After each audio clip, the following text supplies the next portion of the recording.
మన సినిమాల్లో రాముడి మీద, కృష్ణుడి మీద ఇలాంటి పాటలు అప్పుడప్పుడు వస్తూనే ఉన్నాయి.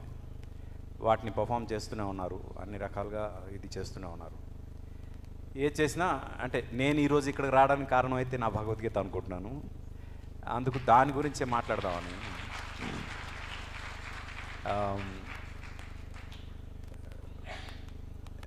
మెయిన్ ఏంటంటే ఘంటసాల మాస్టరు 1974లో భగవద్గీత చేసిన తర్వాత అది అప్పట్లో ప్రతి ఒక్కరి ఇంట్లో అదే పనిగా మోగేది, అందరం వినేవాళ్ళం.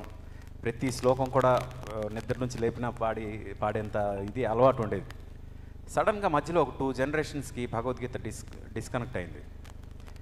దాంతో ముఖ్యంగా అంటే ఇప్పుడు మెయిన్ ఈరోజు మనం ఇక్కడ ఉండడానికి కారణం ఏంటి అంటే, నేను పర్సనల్గా ఫీల్ అవుతుంది, ఒక క్రిస్టియన్, నేను క్రిస్టియన్ అని చెప్పుకుంటే చూసావా అతని మతం మీద అతనికి ఎంత ప్రేమ ఉందో అంటారు. ఒక ముస్లింగా నేను ముస్లిం అని చెప్పుకుంటే చూసావా అతని మతం మీద అతనికి ఎంత గౌరవం ఉందో అంటారు. అదే ఒక హిందువు, నేను హిందూ అని చెప్పుకుంటే చూసావా అతను ఎంత మతోన్మాదో అంటున్నారు.